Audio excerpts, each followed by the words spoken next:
Ladies and gentlemen, the doors are closing, and I think I'm going to start the proceedings here. My name is John Mason. I teach African history and the history of photography in the history department here at UVA. And the first thing I want to do is welcome you to the final session, which Brian tells me should be very relaxed and informal. I'd also like to thank Brian and the Miller Center for reuniting me with two old friends. Saul Dubois and Bob McMahon and I go back a very long way, so I'm really happy to be here and to see them again. This is nostalgic for me beyond the personal connection. These panels on Southern Africa used to be a thing in American academic circles. In the 1980s, 1970s, 1980s, 1990s. I mean, at any conference in the humanities and social sciences, you could not get into a panel that concerned Southern Africa, and chairs would be out in the hallway and it would be standing room only. We hope to return to those days. In any case, let me introduce our speakers, and I'm going to simply do them in program order. R. Joseph Parrott, sitting right next to me, is going to present a chapter from his dissertation, Reigniting Liberation Fire, the Global Politics of Portuguese Decolonization, 1961 to 1976. I believe you're showing us the last chapter of your dissertation. Well, yes, that's the one I shared. Yeah. That's great. He's a PhD candidate in history at the University of Texas. Before coming here to the Miller Center, he was a residential fellow at the International Securities Studies Program at Yale and the Black Metropolis Research Consortium at the University of Chicago. He's received any number of grants. It's a really very impressive list here. His writing has appeared in edited volumes with the History News Network and on activist news sites such as Waging Nonviolence.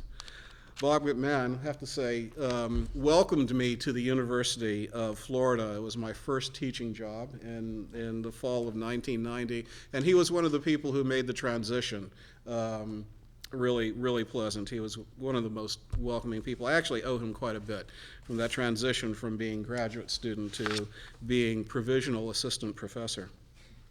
Bob McMahon is the Ralph D. Mershon Distinguished Professor of History at The Ohio State University.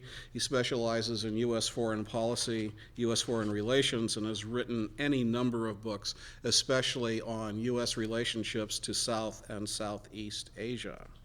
Simon Stevens follows me on Twitter. He's going to presenting the first chapter of his dissertation, a dissertation on strategies of struggle, international pressure, and the end of apartheid, 1958 to 1994. He's a PhD candidate at Columbia University, and previously has been a Choate Memorial Fellow at Harvard and a dissertation fellow at the Center for United States and Cold War at NYU, New York University.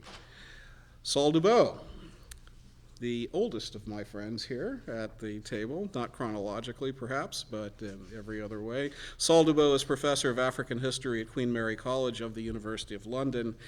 His teaching and research concentrates on the history of modern South Africa from the early 19th century to the present. He's published any number of books and articles. I first became aware of Saul's work when we were both graduate students. His work was appearing in seminar papers that were published by the Institute for Commonwealth Studies in London, and already he was making an impact on the field before he had his dissertation. So I've been aware of his work. He's really transformed the way that we think about South African intellectual history, and it's really a pleasure to see you again. I read both of these chapters last night. They're really good. We're in for a treat. Joseph. All right, well, thank you for the introduction, and I will try not to spill water on anything. So first of all, I want to thank everyone for coming, and I want to thank the Miller Center for hosting us, and Kathleen for putting on a fantastic conference, which, presuming my PowerPoint continues to work, will have gone off very well. And I especially want to thank everyone here from the Miller Center. I've been involved here for 10 years, I think, and Mark Silverstone brought me in when I was still an undergraduate. And am I the only fellow that was ever an undergraduate employee here? I'm going to say that I am, and it's a great honor. Okay, well, there we go. So it's a great honor for me to be standing up here in this forum where I saw many a talk, and to be able to present on my work. And today what I'm going to present on is actually an overview of my dissertation, because I of course gave you my final chapter, and there's 300 words, 300 pages before that. And so I'd like to talk, and as you can see, I'm like Judge, am playing around with my titles constantly to try to get at the heart of what I'm actually talking about. And so my dissertation revolves around two questions, essentially. How have grassroots movements shaped American foreign policy since 1945? And how do movements organize in a way that gains access to political power? And I explore these two questions through the case study of Portuguese Africa, whose struggle for decolonization from 1961 to 1975 produced a diverse and decentralized solidarity movement in the United States.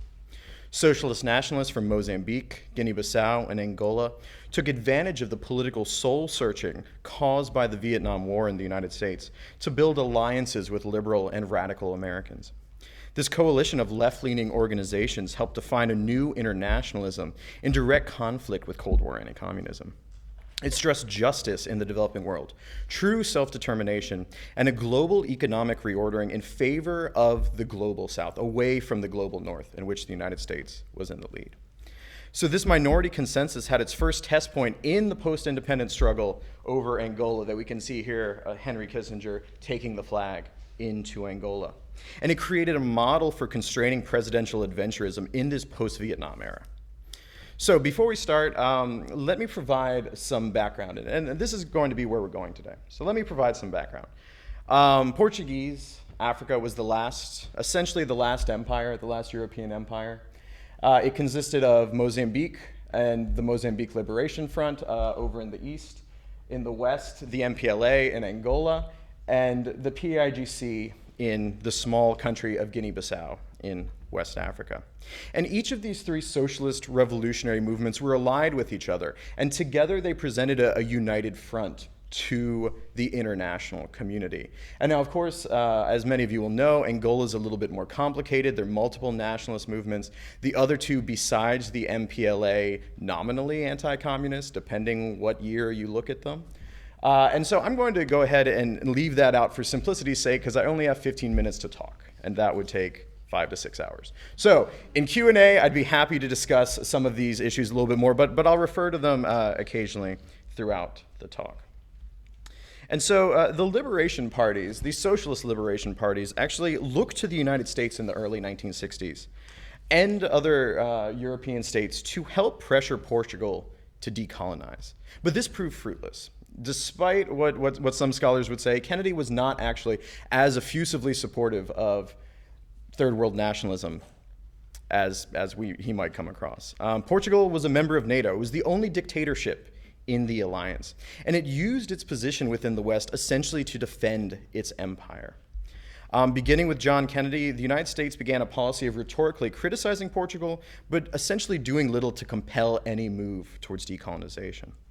And there were three key reasons for this. The first is that the US feared hurting NATO unity.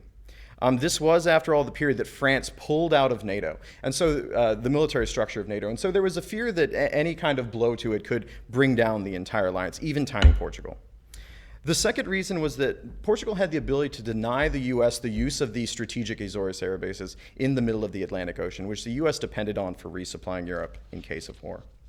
And finally, Portugal provided a sense of stability in Africa. It successfully resisted the armed rebellions of the 1960s into the 1970s. And so this was something that was reliable, it was anti-communist, it was something familiar the United States could hold on to. And so Portugal, whose primary export, if anyone knows, is cork, like for wine glasses, this is how rich and successful this country is, used the NATO countries as sources for arms, as sources for loans, and as sources for economic investment. And so the revolutions weren't going to receive any help from the government, not from the American government, not from many European governments. But instead of giving up on the West, these revolutions turned to civil society. And so 1960s, there was a major turning point for the US. The United States was undergoing its own kind of revolution, right, at the same time that these African revolutions were occurring in the Portuguese colonies. And it defined new forms of engagement with the world for much of the country. This was the era of civil rights, of black power, of women's liberation, and the environmental movement. And most importantly, Vietnam undermined the Cold War consensus that had traditionally defined American identity through anti-communism, support for free enterprise, and almost unquestioned faith in the rightness of the American government. And so in light of this major disruption, a number of organizations arose to agitate against alliances with regressive regimes like Portugal and apartheid South Africa. And here you have, as copied down by an activist a few decades after this happened, the spectrum of the organizations that arose in the late 1960s and early 1970s. It's on a spectrum. The B stands for black, the W stands for white, a racial spectrum, a geographic spectrum from New York City, Philadelphia, Chicago, Dayton. That's Boston, not Britain. And as you can see, it's a cacophony of groups. It's a cacophony of people, but they're all connected. Their information flows, their contact flows, their resource flows. Many of them have shared memberships. And so my dissertation tries to make sense of this. It tries to figure out what's going on here and how we can understand the effectiveness of a movement made up of all these different, disparate, sometimes conflicting parts. That's what I'm trying to do, and it's hard.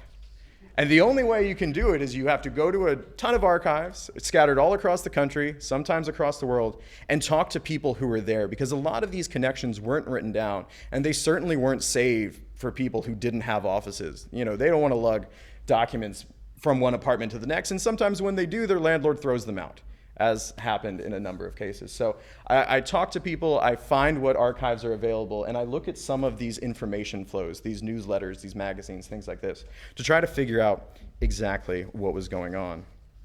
And during this period, Portuguese African liberation became central to these groups and a wider movement. Now, some of these groups had already existed in one form or another. They'd often looked at African issues, decolonization, or apartheid. But in the 1970s, the active revolutions in the Portuguese colonies offered the best possibility for producing change in this region. And so there was a shift in focus away from things like apartheid, which Simon will tell you about later, to my area, Portuguese Africa. But there are also a number of groups that formed specifically to address these issues of Portuguese Africa, specifically to offer solidarity with these revolutionary organizations, mostly in the late 60s and early 70s, as kind of an outgrowth of the anti-war and anti-imperial movements. And so to start making sense of this list of organizations, which as I look at it, does not include a number of organizations, I'm going to simplify it to just four. There are four essential constituencies that it's easy to talk about how these groups interacted with each other. There was the Liberal is number one. And so with the Liberal, it was represented first and foremost by the American Committee on Africa. And it had been involved with African liberation essentially as an outgrowth of the civil rights movement. American Committee on Africa came out of CORE. That's its origin. And second, and related to it, was this religious constituency, made up mostly of Protestant churches and their national kind of clearinghouse of information and leadership, the National Council of Churches. And both of these first two groups had been active in the 1950s on issues around Africa, and they had embraced somewhat reluctantly this idea of the Cold War consensus, right? Anti-communism, capitalism, etc. And so they justified decolonization during the 1950s and into the 1960s as ways of keeping Africans from moving left, from embracing communism, right? This is part of the Cold War that we're fighting, was the argument that they made, especially publicly. And as a result of this, they had some mixed relationships with groups like the MPLA. They actually embraced these nominally anti-communist, opposing liberation movements before they accepted the MPLA. And there was also a deep unease with the idea of armed revolt, right? These are coming out of Christian churches, coming out of civil rights. They're much more interested in nonviolent protest and very uneasy about what it means to support an armed liberation movement. So after you go from the liberal to the religious, you have this radical. And this is the important new constituency that's coming up of age in the 1960s. This was a radical youth contingent, right? These were young people for the most part. And they came from the religious institutions. They also came from the left, the old left. But they'd been shaped by the Vietnam conflict into embracing a mass rejection of the Cold War, along with the New Left, along with the Port Huron Statement, with SDS, with groups like this.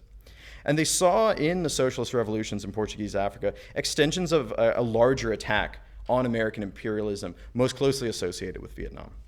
And so a small core of activists took this up, raised the consciousness, as it will, and moved it in to the center of anti-war New Left protests in the 1970s. And the final group that's coming of age here is the racial, the African American. And they embraced revolutions as assertive models of black self-determination. And it grew out of Black Power. It was connected to the Black Panthers, but it also stretched to Black Power moderates like Harvard lawyers who were interested in having greater community control. And so understanding the key to these movements is not they were discrete. They were not separate, they were intertwined. And so when historians talk about anti-war activism, New Left activism, there's often this kind of discussion of the rise, peak, and decline.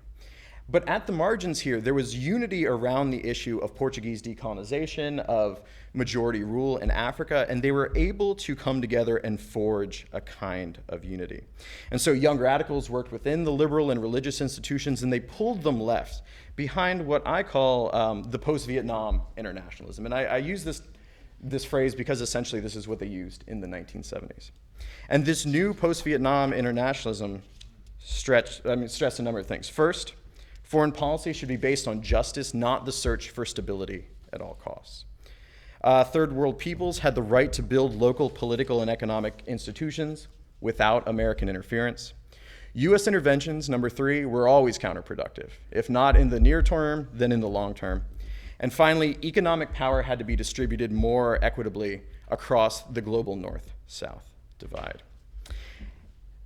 And from the height of the Portuguese Solidarity movement in 1971 to 1974, this provided a space. These ideas had come around in Vietnam. They were being discussed by the New Left, but because you had this internal dissent, they hadn't been codified. And so the height of the Portuguese movement came between 71 and 74, and it allowed a space for the codification of these ideals. It absorbed much of the anti-war activism that had existed into the 1970s, and as troops withdrew from Vietnam, they moved to Portuguese Africa. But more importantly, everyone agreed that colonialism was bad. It was exploitative, it was anachronistic. And so supporting these socialist nationalists, some called them communists at the time, in Angola and Mozambique was more widely acceptable to a larger swath of American society than pledging solidarity with Vietnamese soldiers fighting Americans in Vietnam. And so as a result of this period, you have a massive growth in organizing. Before I skip to that, you have the Gulf boycott that targeted the single largest corporate investor in Angola, pressured them to pull out, began in many ways the modern divestment movement that we would see carried over into the anti-apartheid. And you have major organizations, rallies, protests like this. This is the African Liberation Day protests of 1972, where between 15 and 20,000 people descended on Washington, D.C., directly inspired by Frelimo from Mozambique, to organize and demand that the United States end its alliance with Portugal, stop supporting South Africa, and place greater pressure on Rhodesia to move to majority rule. And so at the height in 1972 and 1973, this movement of many organizations, of many constituencies, began making inroads into Washington, and they began forming their own lobbying groups and gaining access to important political constituencies like the Congressional Black Caucus. And as you can see here, each of the kind of major elements, though they operated together, they cooperated in many instances, they each kind of had their own Washington lobbying group that they depended on. The Washington Office on Africa for the Liberal Religious, formed specifically in 1972 with the idea of taking the American Committee's views, the church's views to Washington. The Coalition for a New Foreign Policy, which kind of emerged from the anti-Vietnam activism but adopted Portuguese Africa as a primary issue. And then, of course, the Congressional Black Caucus, headed by Charles Diggs of Michigan. And so it was this coalition of forces that in 1975, Portugal collapses in 1974, internal coup, not dependent on the American movement as much as I wish that it had been. But after you get this coup, this movement doesn't go away. And so in 1975, when Angola finally is preparing for independence, and Gerald Ford decides that he, in consultation with Kissinger, is going to support these anti-communist nationalists in Angola, this movement is still there, and they have connections in Washington and they have connections in Angola, and they are the first ones, and you can read about this more in the paper, who alert the Senate and the Congress to the issue of intervention in Angola. And the paper goes into kind of deep detail about this, but the main takeaways are essentially the movement was able to do three things. It was able to inform the Congress about what was going on, both rumored and actual. It was able to spur momentum by individuals like Dick Clark, who did his own research into what was actually happening with IE Feature in Angola. And they provided a certain kind of support network. So when Dick Clark was trying to convince other congressmen to support him in shutting down this intervention, it was the activist radical community they looked to. He brought them in to have informational sessions for new congressmen who were just discovering this issue. People started writing letters, not only to their congressmen, but to Gerald Ford. And this wasn't just radicals. This was the head of YMCAs in Iowa. This was the head of small churches in Alabama, or just young people in California. And this helped push in an election year, in the 1976 election year, for political pressure to isolate and end the intervention in Angola. And so I am officially running out of time, but the last thing I would like to talk about is, so if you look at this, essentially, you see the representatives of the movement. Dave Dellinger of the anti-war, Cora Weiss, who was one of the great early civil rights organizers, Sterling Carey of the National Council of Churches, William Booth, who's the president of ACOA, and Ron Walters, who was an important member of African-American political thought in the 1970s. And so they're all congealing behind Angola, but what's most important about this, I think, is the kind of larger issue. They break with this Cold War idea, and they embrace a new internationalism that sets the standard for future organizing, not just around Angola, not just around anti-apartheid, but around these larger issues of solidarity with the third world and against intervention to it. And so this predates the Soweto uprising, but much of this leadership would go on to be involved with the anti-apartheid movement, including Randall Robinson of Trans-Africa, who came to national prominence with the Gulf boycott. But strategies first deployed successfully, including corporate divestment, campus activism, would be renewed in subsequent years. And most importantly, the congressional victory in Angola mobilized internationalists interested in various regions. The Washington Office on Africa became a model that would directly inspire the Washington Office on Latin America, which Shannon Nix can tell you more about, and I always enjoy talking about. And it became part of a coalition of left-leaning internationalist organizations that had been forged in the run-up to 1976. And this coalition would continue to cooperate for over a decade, offering important, though underappreciated, opposition to the Cold War intervention in Nicaragua, Honduras, and Angola. And as I go to sit down, if you can see, this is the Covert Task Force phone tree, which I found, and you can tell it's important because I put my glasses in it. And the Covert Task Force phone tree is essentially the codification of this. It's organized in a way that if there is ever a possibility, a rumor of intervention, it's set off. And Peter Weiss was the president of the American Committee on Africa. Eventually it gets to Chris Root at the Washington Office on Africa, who passes it on to the Washington Office on Latin America. Also included in here is the Filipinos, Friends of the Korean people. And you have here essentially a merging of a new internationalist consensus against intervention and in favor of independent third world development. Okay, thank you guys so much.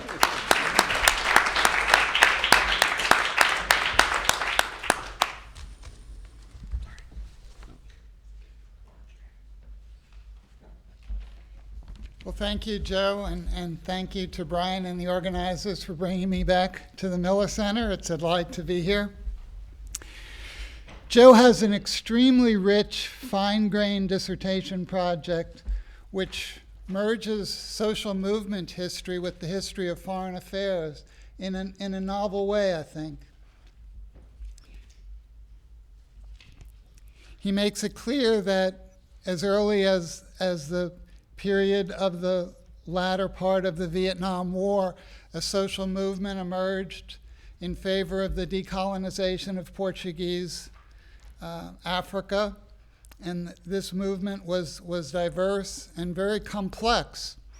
One of the strengths of the chapter that he presented for this conference, as well as the overview he just presented now, is in looking at exactly how diverse these movements were and the points of contact that they used in order to gain influence. For those who study social movement history, and this is certainly true for those who study the anti-Vietnam War movement, one of the main points of contention is, well, how successful was it, or where exactly does it have success or impact?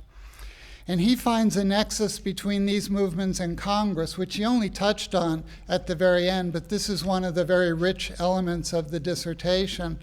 Senator Dick Clark becomes a key figure in this project, and Clark, when he holds hearings of the Africa subcommittee of the Senate, is willing to turn to activists in order to bring witnesses forward. And it's the use of those witnesses, and it's Clark's willingness to listen to them and to have his colleagues listen to them that makes a big difference in getting congressional activism during the period of the Ford administration.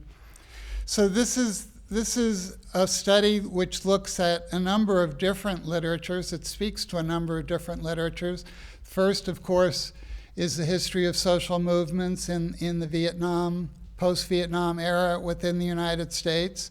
You see these movements coming out of the 1960s, and you see these movements can be categorized in broad terms, as he categorizes them, in terms of liberal, radical, racial, and religious organizations. They could agree on one goal, though, and that was the need for the liberation of Portuguese Africa.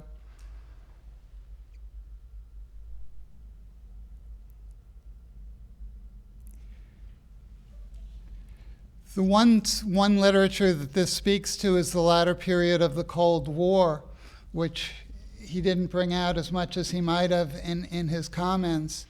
This is a period in which Congress is resurgent in the wake of the Vietnam War, and Congress is increasingly challenging the executive.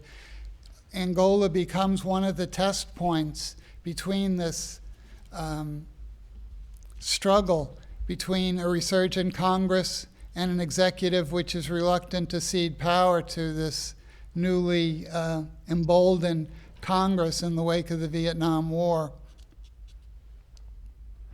Angola becomes a key test point with regard to this struggle over influence. The key years that he looks at are the years between 1971 and 1974. And those are the years in which the social movement begins to make its influence felt within Washington.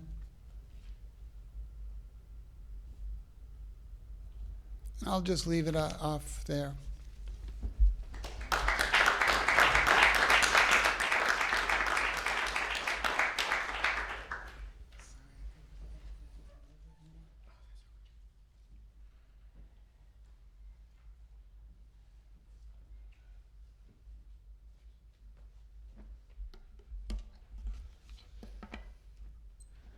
Well, I'm the last of the 8 fellows to say this, but it's no less heartfelt for that. But an enormous thank you to Brian and the Miller Center and to Kathleen, both for organizing this conference specifically and for all of the opportunities that this fellowship has provided. It's been a really fantastic year. And I'm especially grateful to Saul, as for me as a student of international history whose project has become, as it goes on, increasingly rooted in South Africa as a starting point and as a backbone to the story. It's been incredibly helpful to have the advice of one of the leading historians of South Africa throughout the year, and I'm particularly grateful to him for coming all of the way from London specifically to attend this conference. My dissertation is an analysis of the role of boycotts and sanctions in the strategy of the global anti-apartheid movement from the end of the Second World War until the mid-1970s. That's a chronological shift from the dates given in the program, and I'll say a little bit more about that in a moment. But my interest in the topic came in part from my original interest for starting this topic, came in part from the proliferation of campaigns by groups across the political spectrum for the United Nations, for Western governments, for non-state organizations, to impose various kinds of boycotts and sanctions against states ranging from Russia to Israel to Iran, to name some recent examples. And many of the activists and scholars and policymakers involved in those campaigns and those initiatives frequently cite the anti-apartheid movement as an explicit model. But it seemed to me that there was very little understanding, both within the public sphere and in scholarship, of why boycotts and sanctions became such a prominent element of the struggle against apartheid, and how anti-apartheid activists believed at the time that boycotts and sanctions would contribute to the ultimate goals of their struggle of overthrowing white supremacy in South Africa. Isolating South Africa became such a defining feature of the anti-apartheid movement after 1960 that it's largely been naturalized in the existing literature. It's treated as boycotts and sanctions are treated as self-evident, natural, obvious reactions to apartheid, and therefore not requiring explanation. We see that in one instance, for instance, in a large amount of the literature on US relations with South Africa, and I'd include in that my first foray into this topic, which was an article in Diplomatic History on the Carter administration and apartheid, where I think in much of that literature there's an underlying implicit normative assumption that what the US government should have done was impose sanctions against South Africa. And what I want to try and do is to excavate where that idea came from, that it became so deeply ingrained that it's now a largely unarticulated assumption informing scholarship. We also see it, for instance, in contemporary discourse, in public discourse, in the heated debate over the use of apartheid as a description for the state of Israel. And while that's obviously an extremely bitter debate, what I think the two sides have in common is an underlying premise that, and the reason why it's so heated, that if a state can be described as an apartheid state, then it should be boycotted by the international community. And both sides accept that, which is why it's such a heated issue. The usual assumption, I think, in this literature is not only to fail to explain where these boycotts came from, but also that boycotts and sanctions are always intended by their advocates to produce the outcome in South Africa as it ultimately occurred, that is, to pressure the National Party regime to enter into a negotiated transition with the black opposition, and specifically with Nelson Mandela's ANC, African National Congress. And so we see that's essentially the same model that we see in the political science literature on whether sanctions work or not. The idea of the assumption is that sanctions are intended to compel a target government to make policy changes demanded by the senders of sanctions. And in my dissertation, I argue that for the vast majority of the actors I look at in South Africa, in Britain, in the United States, and elsewhere who were involved in these campaigns, that seemed a totally implausible model of change. That they were often very optimistic about ending apartheid, but not for a moment did they think that Hendrik Verwoerd or John Vorster or the other architects of apartheid in Pretoria would ever themselves be able to be pressured to abandon their racist policies. And today I'm going to be talking about my first chapter, which I circulated, which covers the period from the immediate aftermath of the Second World War to 1958. And that's the year when the idea of consumer and industrial boycotts of South Africa began to gain some traction internationally, and a set of campaigns were initiated in various parts of the world to boycott South African goods. This is the chapter, even though it's the first chapter, that I've written most recently, and I came back to it late in the writing process because it wasn't a chapter that I originally intended to write. I planned to start in 1958, and I was pushed by Saul and by others to consider this period as an essential prehistory that needed to be covered. And we see that, for instance, in the fact that the first state to impose trade sanctions on South Africa was India, way back in 1946, immediately after the end of the Second World War. And in fact, the Indian initiative does conform to the political scientist model that I was just dismissive of a moment ago, that it was undertaken to bring about a specific policy concession from the South African government itself. In January 1946, the South African government, under General Jan Smuts, had introduced new segregatory legislation against the Indian community in South Africa, the community which had its origins in indentured laborers brought to South Africa in the 19th century.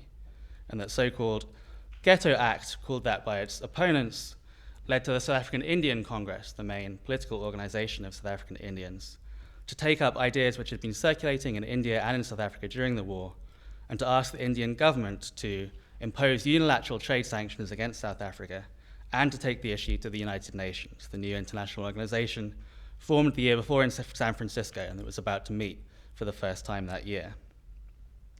India was still governed by Britain, but was moving rapidly towards independence. and Britain didn't stand in the way of the Indian government except in taking up both of those initiatives. So India imposed a unilateral trade embargo and placed the issue of the treatment of Indians in South Africa on the agenda of the First General Assembly. Meanwhile, within South Africa, the Indian Congress launched a passive resistance campaign, modeled on the campaigns that Gandhi himself had launched in South Africa in the early 20th century. Every day, selected batches of passive resistors would occupy a plot of land in Durban from which Indians were now prohibited. They'd be arrested, and further resistors would follow them the next day. But what I think hasn't usually been noticed by scholars is that for the organizers of that campaign, the entire strategy of passive resistance in 1946 hinged on international intervention. And more than any other campaign in South Africa's history before or since, this campaign in the immediate aftermath of the Second World War, a period which had seen around the world an internationalization of perspectives and attitudes, was organized in order to maximize its international impact. The arrest of Indian resistors was intended to provoke an international outcry, and that in turn was supposed to lead to pressure from the Indian government and from the United Nations that would ultimately lead to the repeal of the new Ghetto Act. The Indian Congress sent a deputation to the United Nations to lobby with the Indian government delegation, and also recruited Alfred Kumar, the president of the African National Congress, to accompany them to New York. And in New York, working with the Indian delegation, they achieved a significant victory, both achieving a resolution that the treatment of Indians in South Africa should be in accordance with the UN Charter, and on a separate issue on which the Indian delegation and these deputation from South Africa had took the lead, they ensured that Smuts was denied in his efforts to annex Southwest Africa, the former League of Nations mandate. It was a significant personal defeat for Smuts, but the impunity with which the South African government simply ignored the resolutions led to a very rapid dashing of hopes surrounding the role that international pressure might play in ending racism in South Africa. India's sanctions actually did cause a brief, severe dislocation of the South African economy because India was the main supplier of sacking, which South African farmers used to transport their goods. But far from producing any policy change, the main consequence of that was to increase anti-Indian feeling within the country and, in fact, a boycott of Indian shopkeepers in South Africa by white South Africans. It was in that context that a year later, when the next UN session was about to start in September 1947, that Yusuf Dadoo, a leader of the South African Indian Congress, called for a worldwide trade boycott of South Africa to compel the South African government to comply with the previous year's resolutions.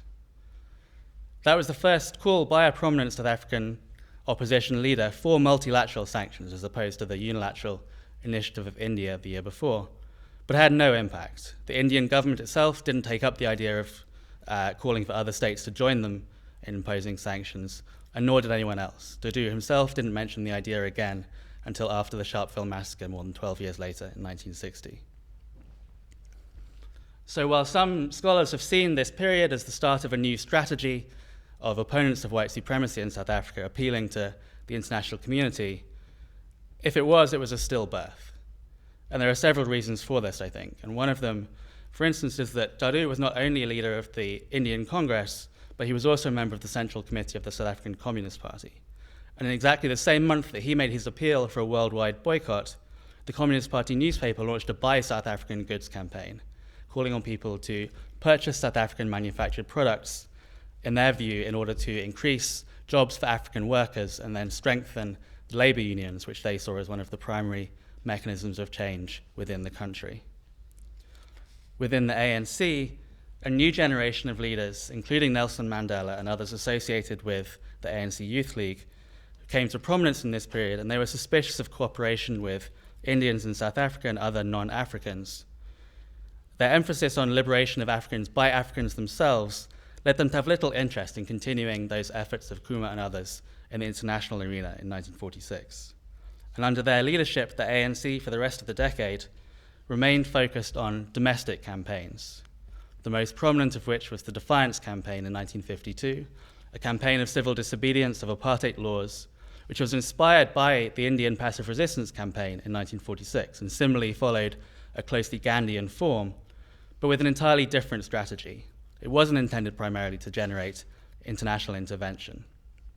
And whereas the passive resistors have sent representatives to India, to the United Nations, and elsewhere, in 1952, the ANC rejected the idea. They said that they needed everyone inside the country organizing the campaign.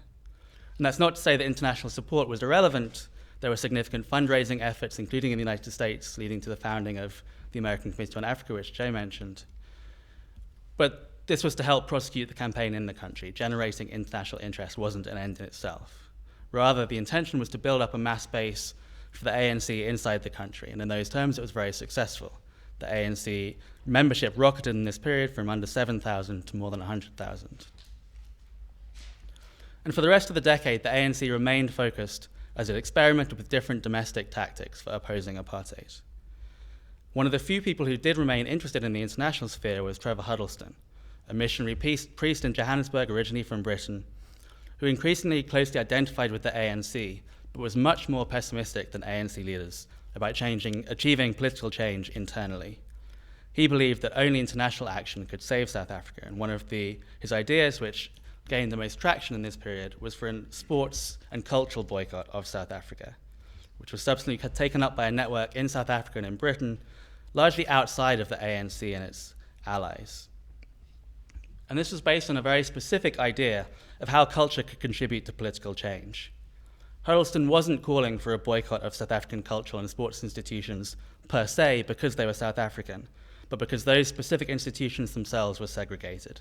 He was calling on musicians not to play to all white audiences in South Africa, and for international sports competitions not to allow all white teams to participate. Implicit was that any institutions that did desegregate wouldn't be boycotted. And for Trevor Huddleston, for the writers at Drum Magazine, a black magazine in South Africa which became associated with this campaign, and for the black athletes who became involved, like Dennis Brutus, who became most prominently associated with the sports boycott, integrating pockets of South African sports and culture was a means of trying to forge personal relationships across the color line, despite segregation in this period. And they believed that if they could forge personal relationships between whites and blacks, that would ultimately undermine support among the electorate for white supremacy and discrimination. And so in that sense, I think this first sports boycott of South Africa tapped into a very long tradition within the British Empire. Sport had long been used as a means of civilizing and co-opting the colonized. Here that's inverted, and the sports boycott was being used as a means of civilizing racist white South Africans. There were some early successes in this campaign. The unions representing actors and musicians in Britain both gave advice to the members not to play to segregated audiences. And in 1956, the International Table Tennis Federation expelled the all-white body and recognized the non-racial one. The claim of the Africa Bureau, one of the British groups mobilizing on this, that the ping-pong crisis reverberated through South Africa, is probably an exaggeration. But these are some of the first successful moves to isolate South Africa from international contact. Despite those successes, there was little interest in these campaigns from the main political organizations in the black communities in South Africa. The Congress leadership continued to focus on internal campaigns, although boycotts did in fact become an increasingly prominent part of those, starting with a series of prominent bus boycotts, and then in 1957, a consumer boycott of products produced by firms closely associated with the National Party. But these domestic boycotts weren't seen as having international counterparts. Like the Defiance campaign and like all ANC campaigns in this decade, the primary purpose was to generate and to discipline mass support for the ANC. Persuading people in South Africa to boycott particular products was a form of consciousness raising, and to that primary purpose, international action was largely irrelevant. During that surge in interest within South Africa in domestic boycotts in 1957 and 58, Nelson Mandela published an article on boycott as a political weapon. He was talking about a specific question of whether the Congress Alliance should boycott elections to segregated political institutions. But I think what he says has broader implications. Mandela's central point was, quote, was that to regard the boycott as a matter of principle, which may be applied invariably at all times and in all circumstances, irrespective of the prevailing conditions, is a serious mistake. and boycott, Mandela stressed, is in no way a matter of principle, but a tactical weapon whose application should, like all other political weapons, be related to the concrete conditions prevailing. And I think we can say much the same of international boycotts of South Africa. In this period I've talked about very briefly, boycott was clearly a tactic being advocated by specific individuals and groups on specific contexts, but it hadn't yet been elevated to a principle. That would happen subsequently. In subsequent decades, the boycott of South Africa would be the primary way in which the self-defined anti-apartheid movement would demarcate and define itself in Britain, in South Africa, in the US, and elsewhere. How that boycott became a principle, even as its strategic purpose continued to shift dramatically through the 60s and 1970s, is something that I analyze in my subsequent chapters, and I'd be happy to answer questions in our discussion.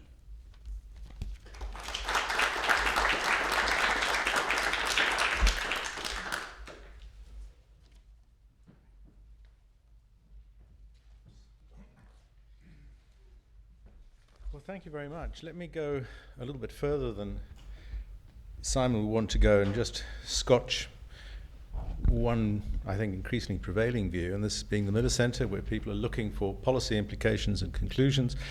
In general, I would say, oversimplifying hugely, sanctions and boycotts did not bring the end of apartheid in the same way that Nelson Mandela did not single-handedly free South Africa. Sanctions and boycotts, and Simon has already indicated there are many different versions of this, were important. But they were not nearly as important as the youth on the streets, the trade unions, civics within South Africa, who really are the major force for change. In some ways, I think we need to see the importance of sanctions and boycotts not just on South Africa, but actually on the host societies in which they emerge. We've already had the sense of the 1970s, but if one looks at the 1980s and one looks at the sort of election of Reagan and Thatcher, where their sort of hold, their lock on domestic politics really precluded all sorts of political activism and resistance. It was the Randall Robinsons in this country, it was the anti-apartheid movement in Britain, which used the issue of South Africa not just as a foreign issue, but actually domesticated a foreign issue in order to make major changes, or to at least to make major claims within Britain and America. So to that extent, I think we have to see sanctions and boycotts as not just as a transnational movement, but also as a movement which is both local, both international, and where in fact the periphery becomes very much conspicuous in the metropole. Now, this view that apartheid and the anti-apartheid movement needs to be seen as both local and international is very much in keeping with the new approaches to global history, where, take Christopher Bailey, sadly died 2 weeks ago, has always emphasized that one can be both a local historian of Benares in India and at the same time a global historian, that we need to look at the way in which ideas, social movements, politics move back and forth. Now, the anti-apartheid movement has become, in recent years, for obvious reasons, and perhaps for the very reasons that I'm indicating, an area which has attracted a lot of scholarship. There have been very important books written about the anti-apartheid movement in Britain, in Scandinavia, in the United States. What I think Simon is doing, which is really distinctive and is very welcome, is the way in which he sees the anti-apartheid movement, or that he brings new perspectives to bear on this internationalism, and is not simply focusing on the metropolitan capitals of Scandinavia, Britain, and America, but looking at India, looking at Jamaica, looking at Ghana, and seeing their commitment to anti-apartheid as well in terms of their own local ambitions, their own nationalisms, sub-nationalisms, and so on, and also not presuming that this is a joined-up movement. Another thing that we're learning from global history and this great interest that we have in networks is that networks are not just good things. They can also they can also have significant blockages, and that global history does not impact evenly throughout the world. And I think that reading Simon's work is a great reminder of this. Now, Simon's not only able to do this kind of work because he is a good theorist. He's able to do this because he's been a prodigious researcher in archives. I've not seen a PhD, and I've examined many, which has so much archival work in Africa, in Britain, and in the United States. And he's not just an archive hound in the sense that he, comes back, I imagine, and says, look what I found, a new fact, a wonderful new thing. It's the way he puts it together. He's very judicious. He has a real ability to synthesize, and he sees the importance of what he's finding. There is a downside to this. He also, by the way, has what all good historians do have, which is a remarkable eye for telling detail.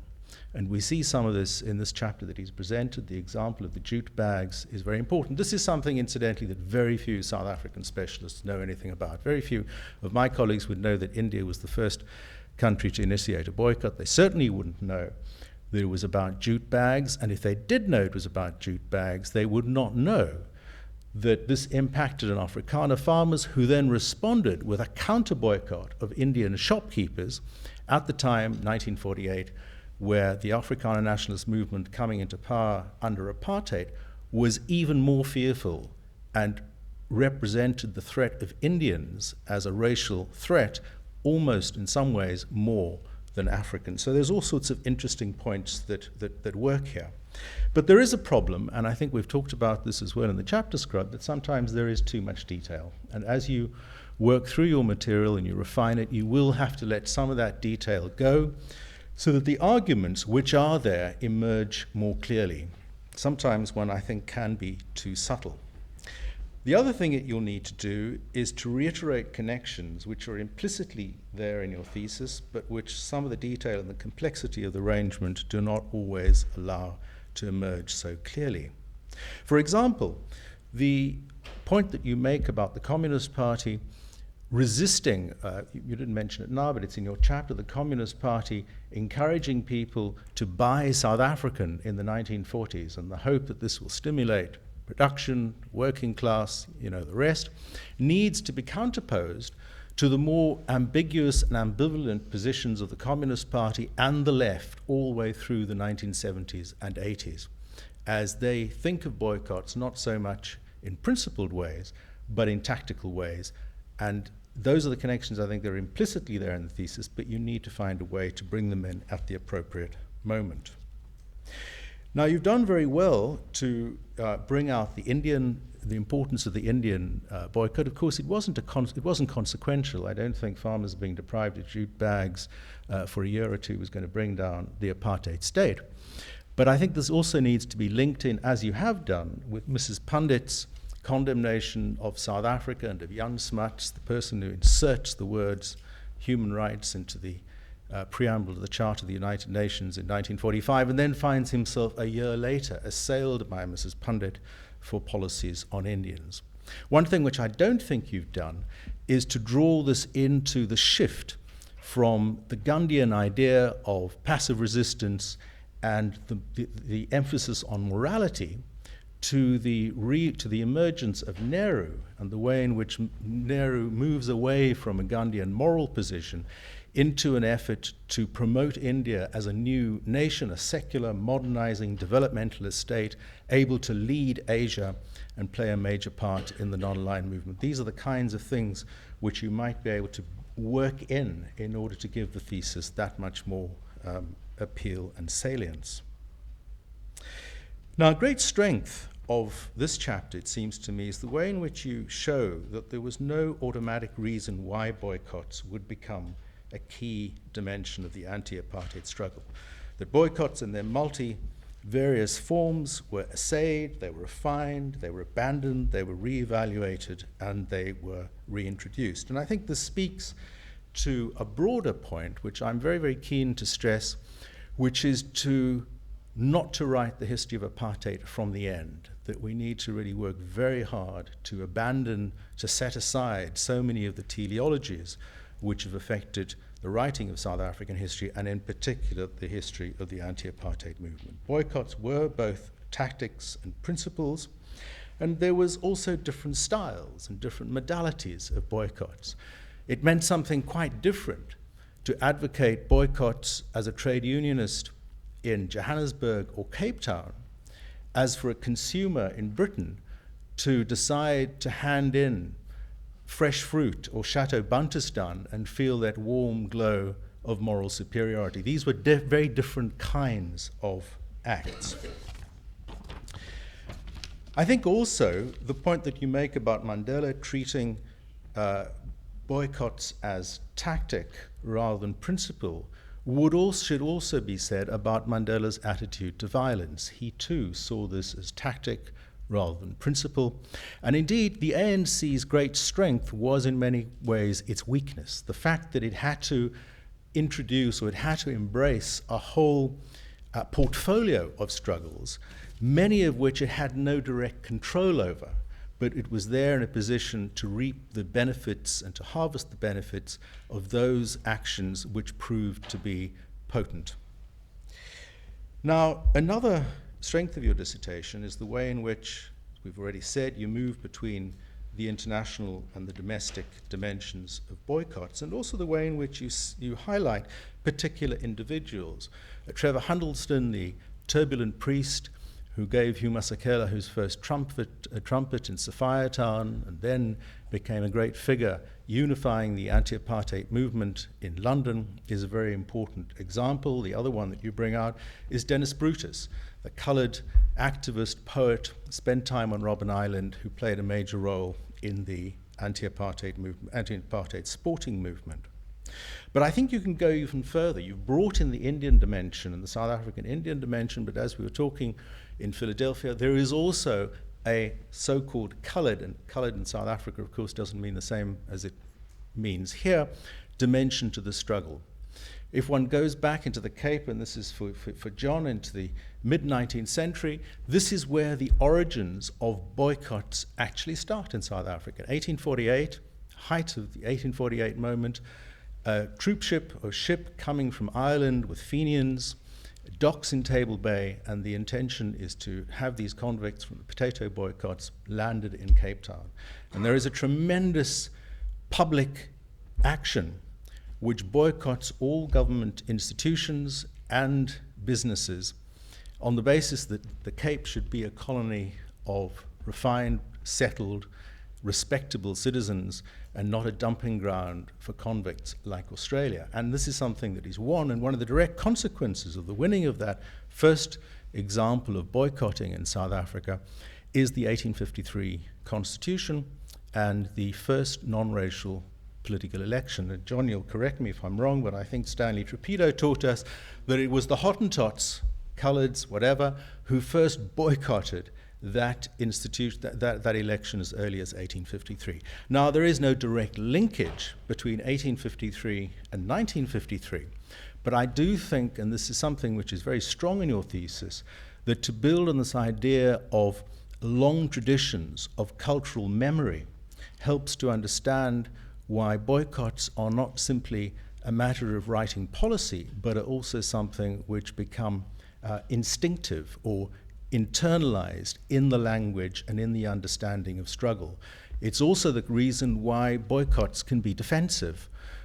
Just before Mandela ends the 1961 strike and declares that the only way is through the embracing the armed struggle, he does so because a strike is too dangerous. The way in which, the most effective way at that very perilous post-apartheid, post-Sharpeville moment was the stay away, the prevention of black consumers going into the city to buy white goods. So that is a form of boycott, but it is defensive.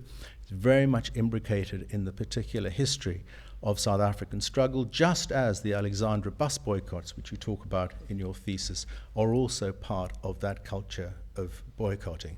And equally, the culture of boycotting in metropolitan capitals that Huddleston brings to London is also part of a Christian idea of denialism, of high-minded principle. All these kind of aspects, I think, could in fact be highlighted in your thesis. They're all there. They need perhaps sometimes to be brought out. So, one more thing. One more thing or one more minute? Well, either one. Okay, fine.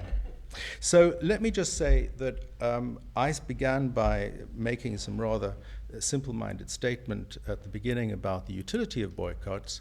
You're far too subtle a historian to do that, and indeed I commend the fact that you have decided to move your thesis back, to end it in the mid-1970s rather than the juicy 1980s, and to go all the way back into the 1950s. And I would urge you, if anything, to go back just a little bit further. But thank you very much for this opportunity to work alongside you, work with you, and also to share the tragedy, or let's not exaggerate that, but the trauma of last night. Two Brits reading, getting texts about the polls, but in particular to observe this from this extraordinary Miller Center, which is an exemplary institution, and I must say I've never known such a careful and wonderful way of supporting very high-class research in the making. So thank you very much for this invitation.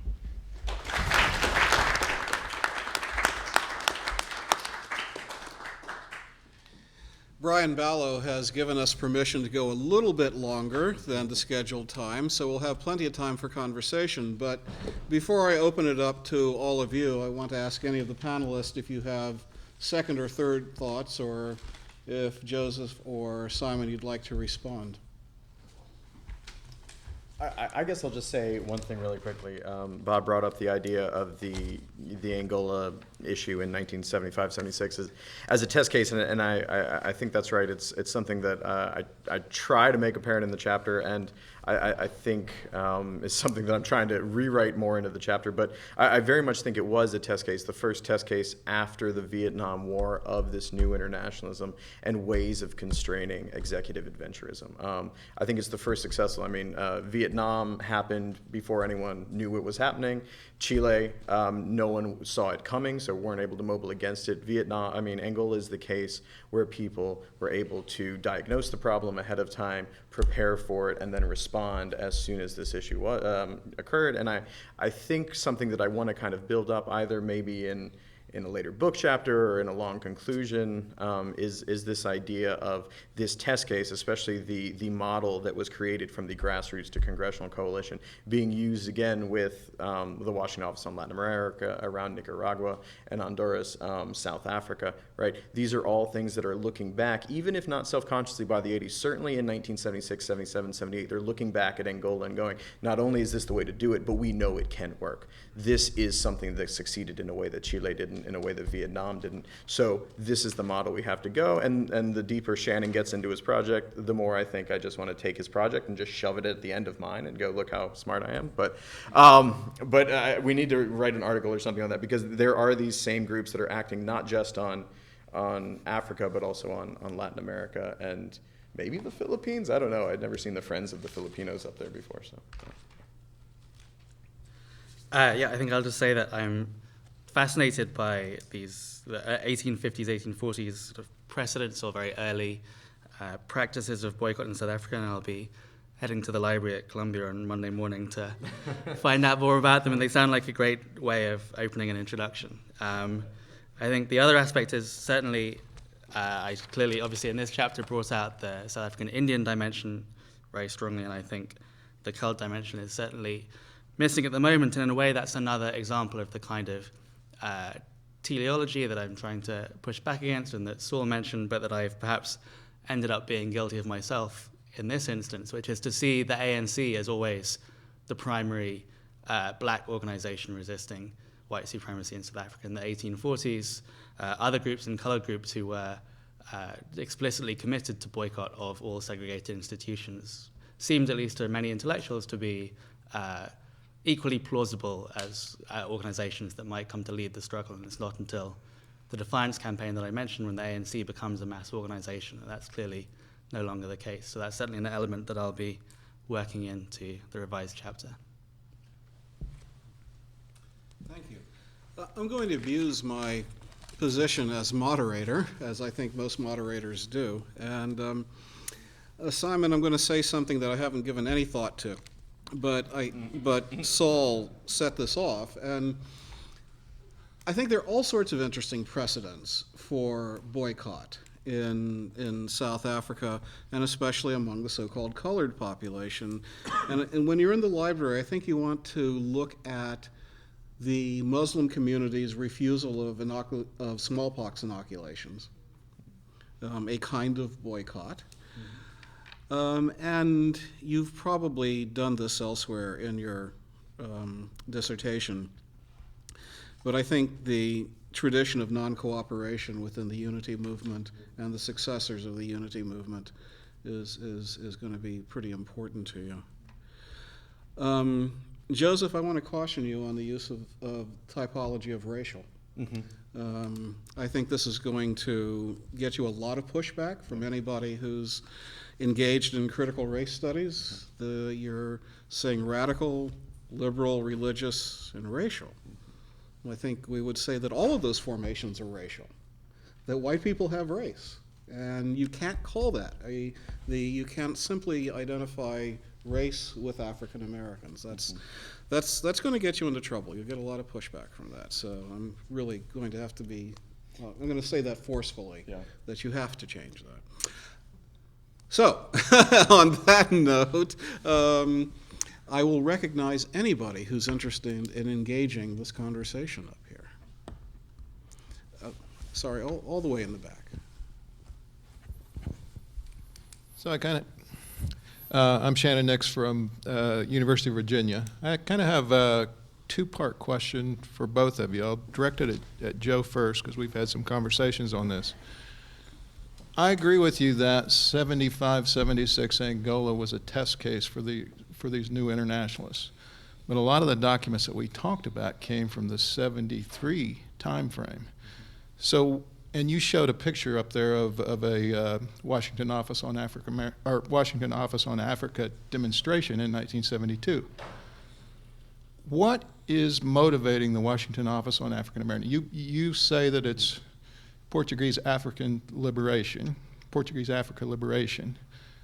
Is apartheid a cause, and if so, why not? And I guess I would direct that at both of you.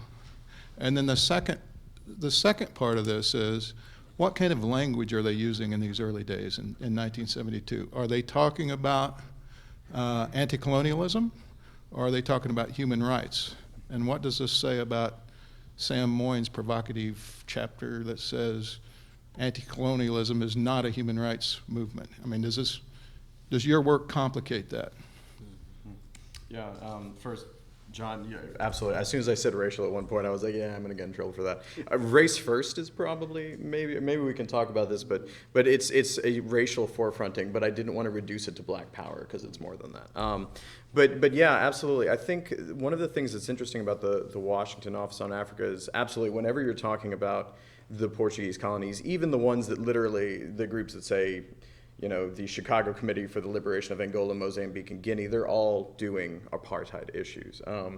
And so apartheid is absolutely present, and Rhodesia is actually always present. Rhodesia is actually probably, I think in the early 1970s, especially at the congressional level, number 2 to Portuguese Africa. And so when you get the Washington Office on Africa, it is organized with a sense by the churches and by the American Committee on Africa that we are working regularly on issues of the Azores and also on issues of chrome import.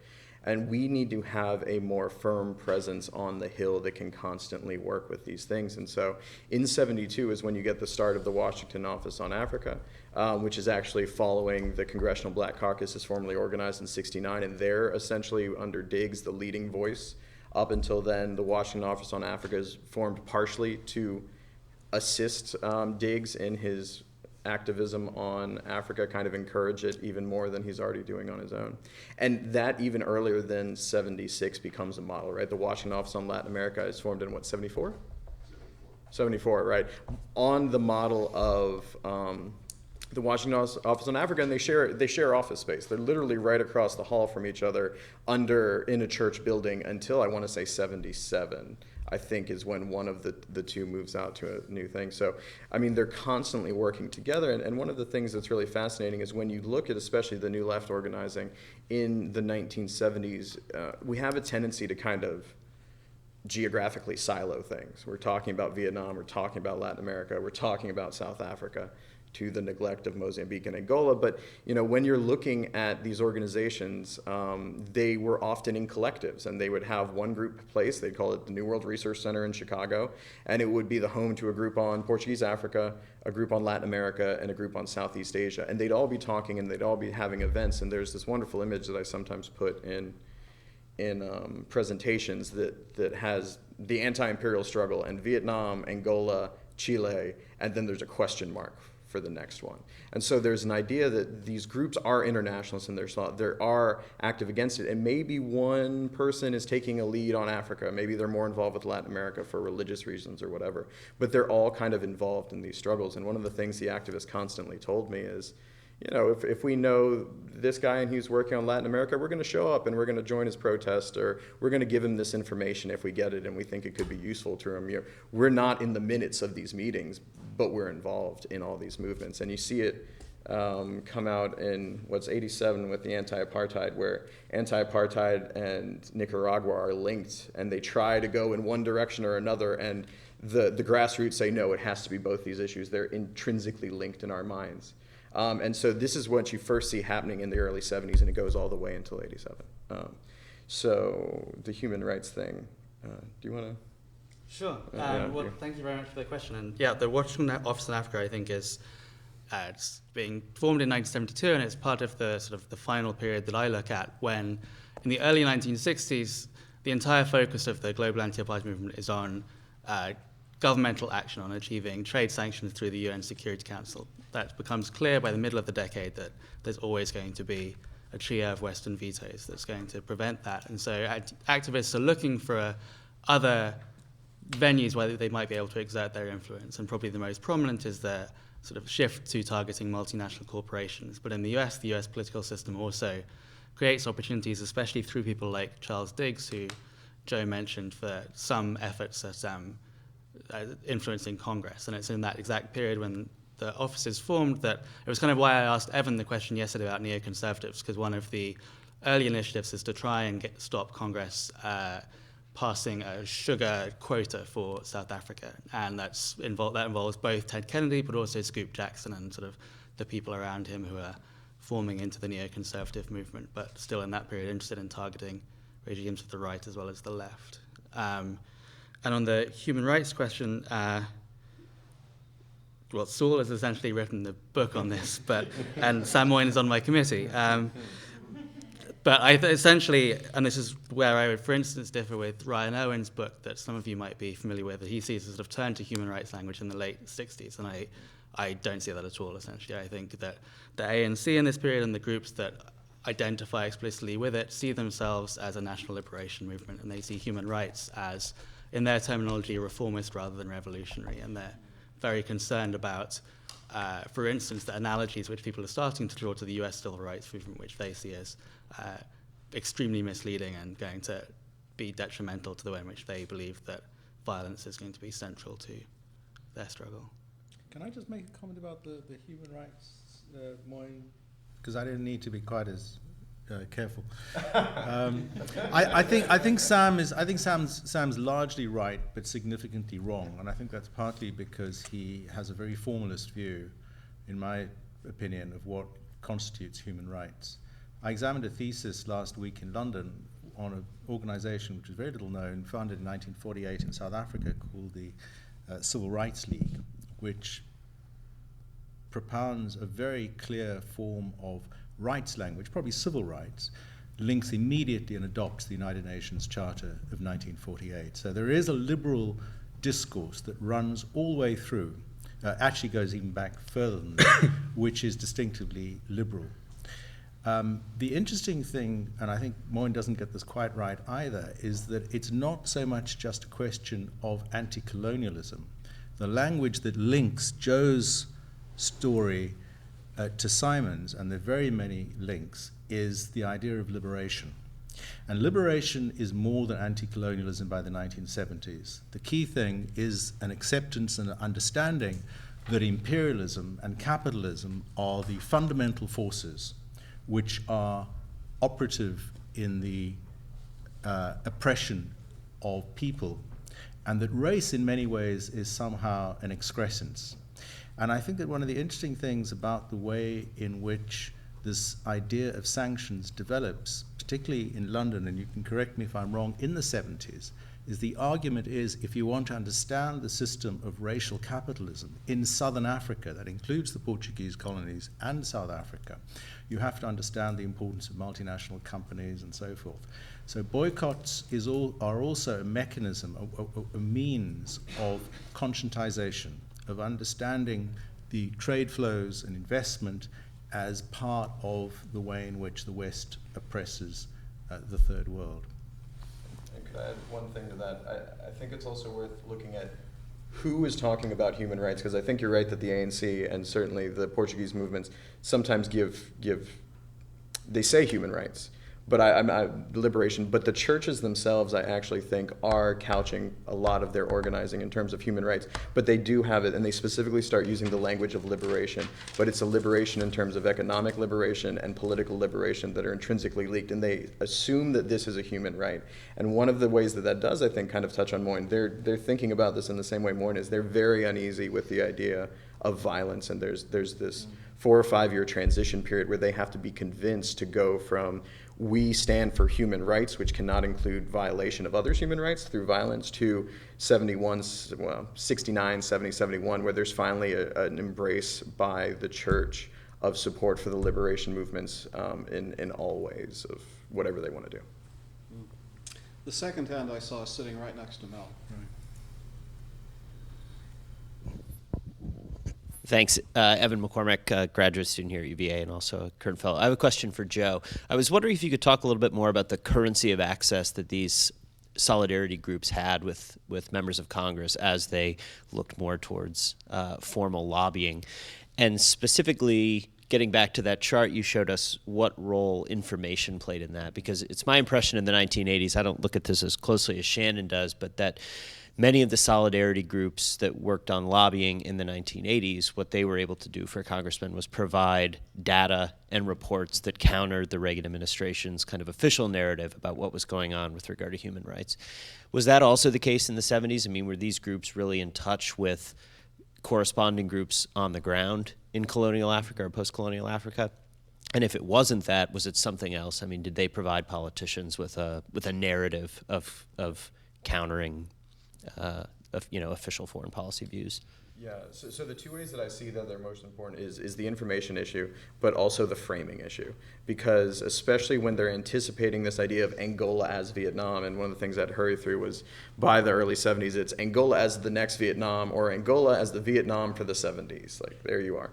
That framing is really helpful, but the information aspect I think is actually key, because where you get the legislation beginning is when Dick Clark comes in. He just takes over the Africa Committee. He doesn't have a background in this. He's looking for the expertise, and the expertise on liberation movements is usually these activists, or they're academics who were part of the activist group. So Alan Isaacman is part of one of these early groups when he's at Wisconsin. He becomes the expert on Mozambique, and it's Alan Isaacman who shows up, it's George Hauser who shows up, it's another American Committee on Africa person. They're the ones at the hearing who are telling Clark what to do. And my favorite is they're all saying, we're pretty sure there's something going on in Angola. We have no idea what, but we're getting these rumors from contacts we have there that there are arms coming in. This is something you need to look at. And that's what launches Clark into looking at it in August of, and he had been left out. He should have had access to some of these discussions about covert operations, and he had been purposely left out because he had a reputation as a liberal or as an internationalist, actually as a radical within the Congress, which means nothing. So that's the kind of key area is the information, and yeah, I'll go ahead and leave it at that, I guess.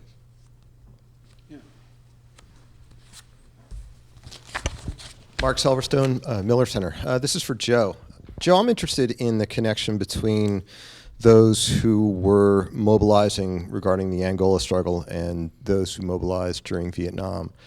And what it is that those, and it sounded like there were some holdovers from one to the other, what it is that those who were more active in 73, 75 were learning from their experiences from 65 on up. And one of the things that we know about the movement was that it wasn't such a movement. There was a lot of fractious disputes between elements of those who would show up in Washington or wherever.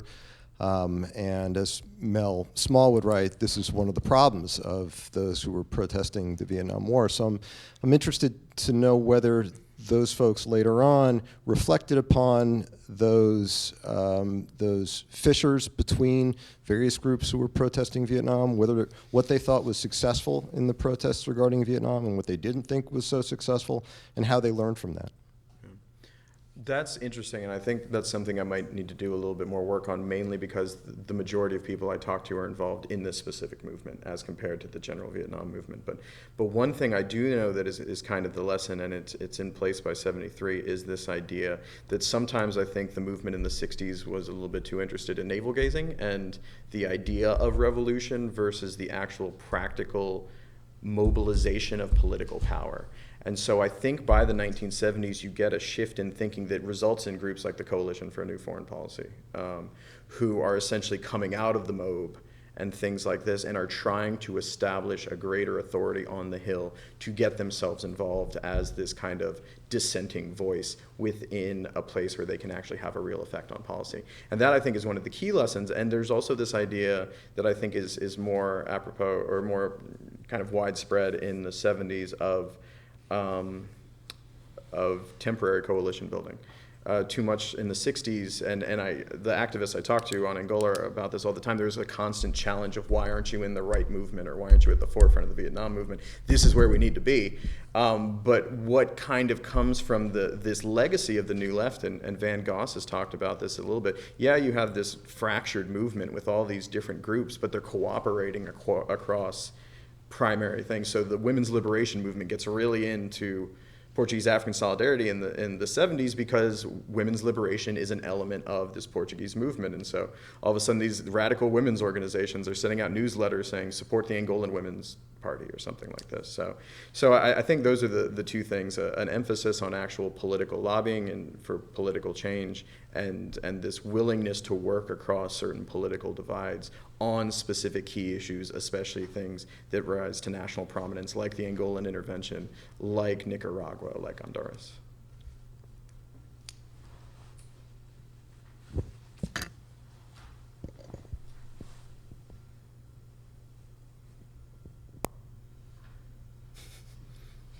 We stumped everyone. As a participant, as an anti-war Vietnam War protester, and Harvard out of Gulf protester, totally based on my memory and not a leader or activist in any way.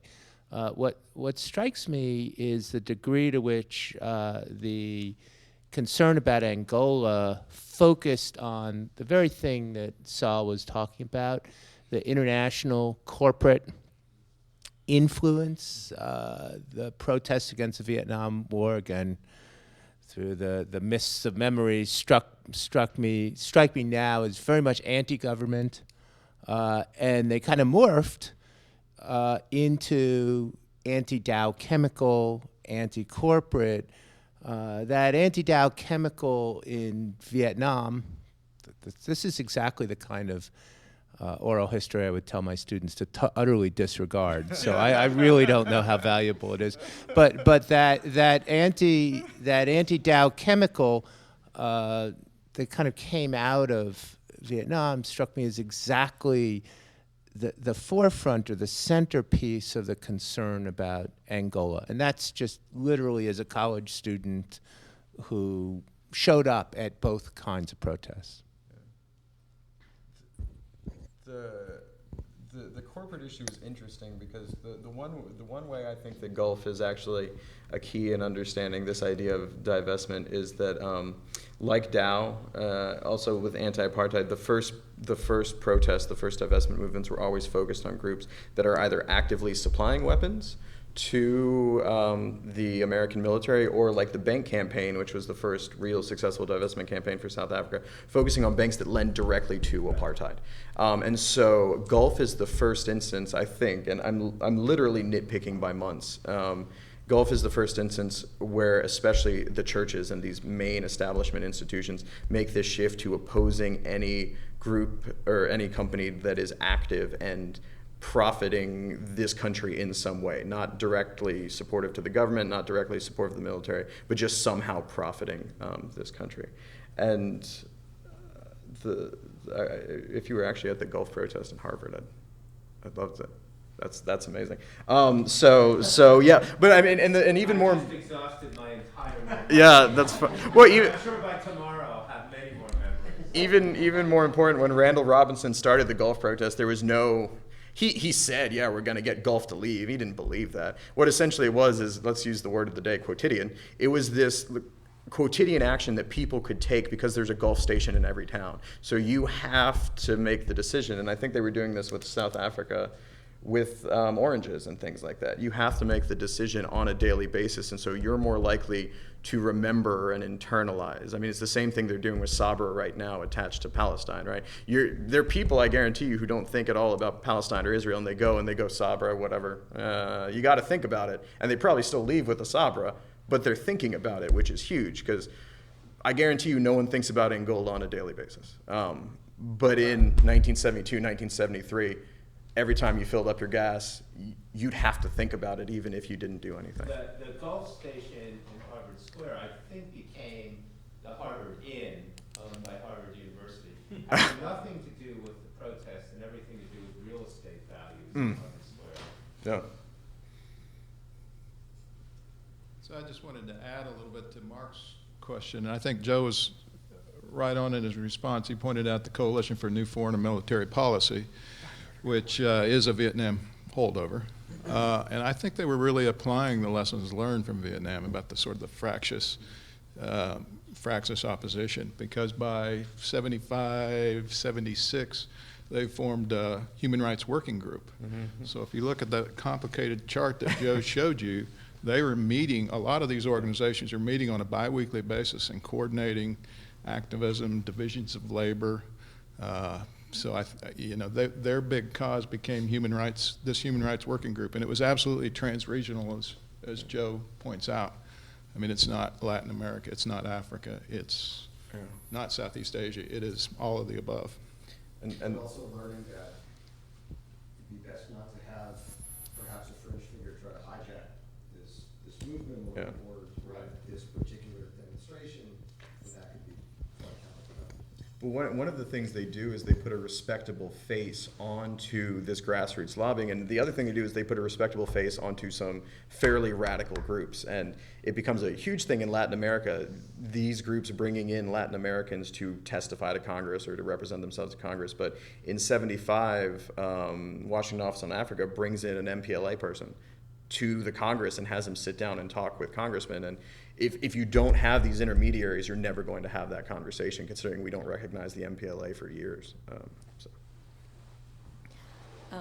First off, thanks for two really excellent presentations. And the point that just came up about the Gulf boycott actually gets to a point that I was trying to figure out how to ask, which is, about, and what you seem to just say is that the Gulf protest, the Gulf boycott in the minds of the protesters was more about consciousness raising than it was about kind of effective economic action, which also gets to a point that Saul made during his comments about kind of the good feeling of choosing not to buy a product. So I was just wondering, because when I think about a boycott versus a divestment, those feel like very, very different political actions to me, and yet they often get lumped together in activist discourse, since apartheid into the present.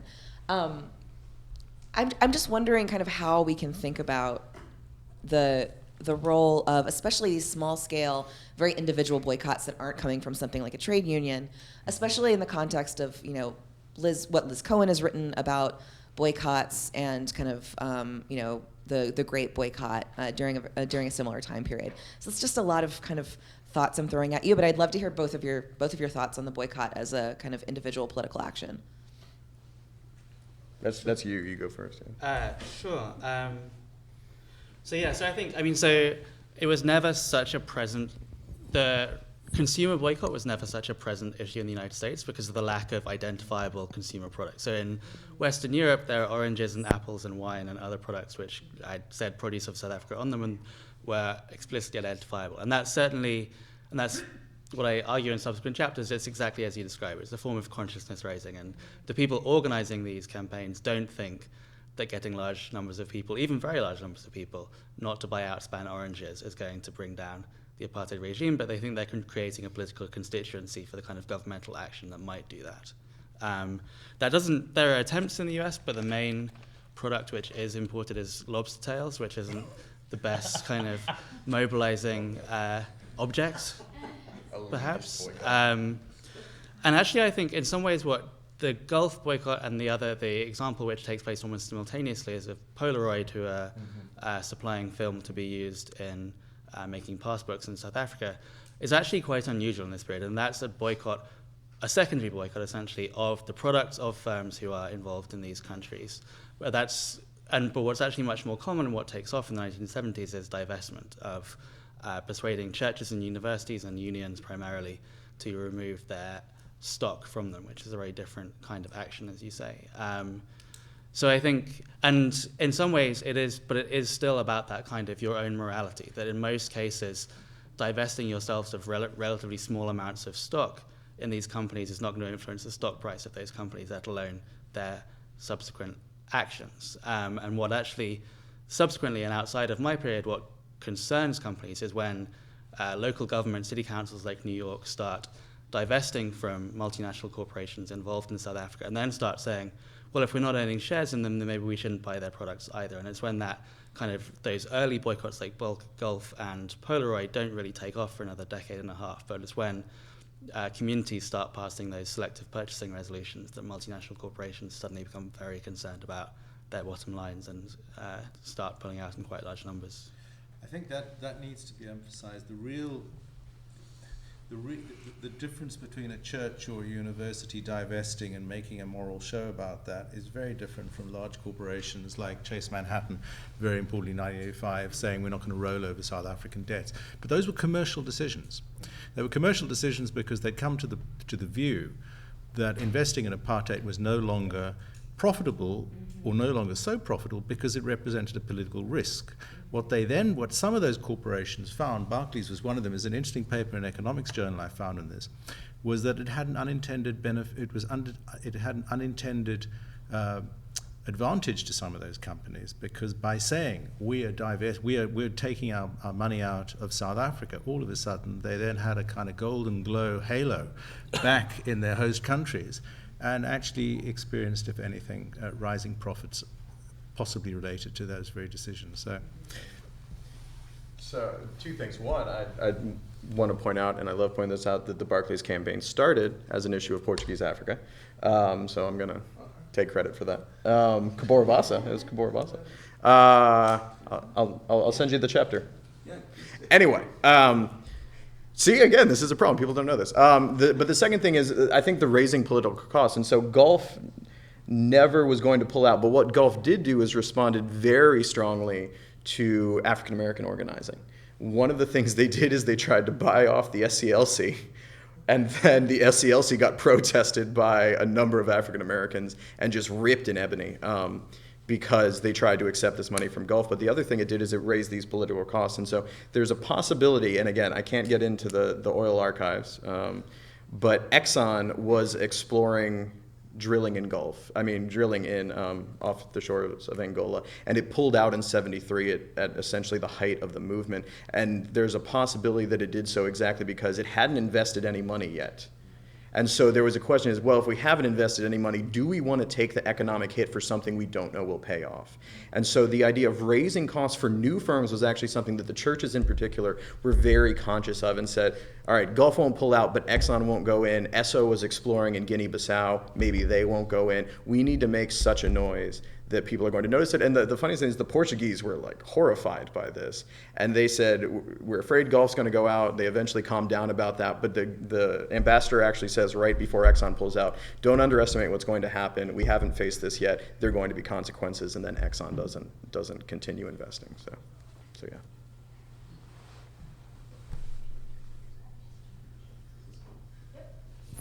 Hey, Christopher Maternowski, graduate student here at the History Department.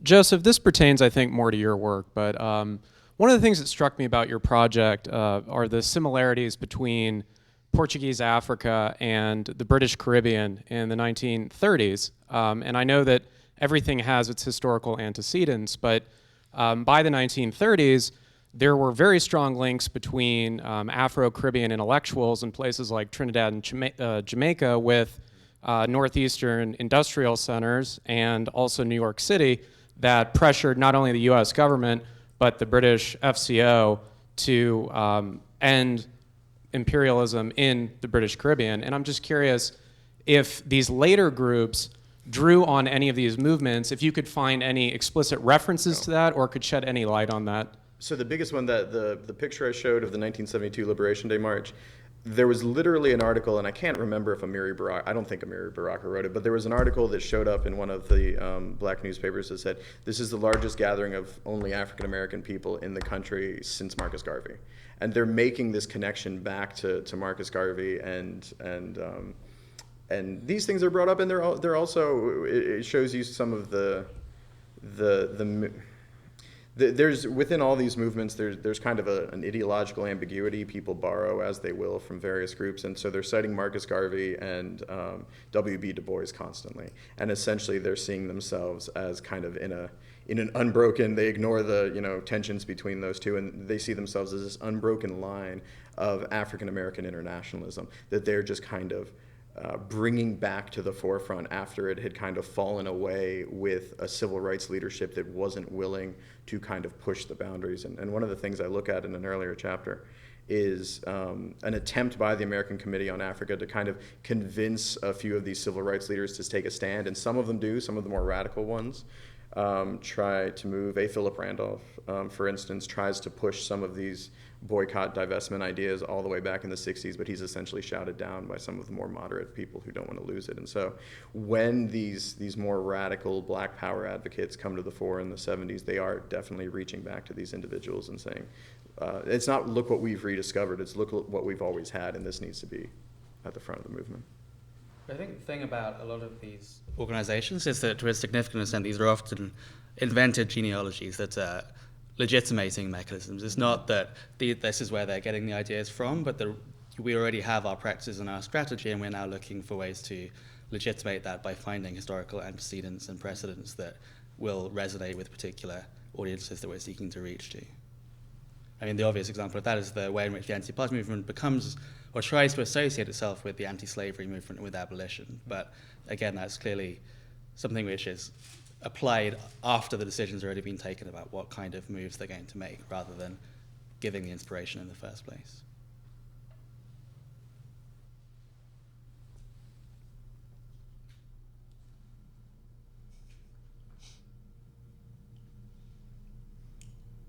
Well, shall we thank our panelists?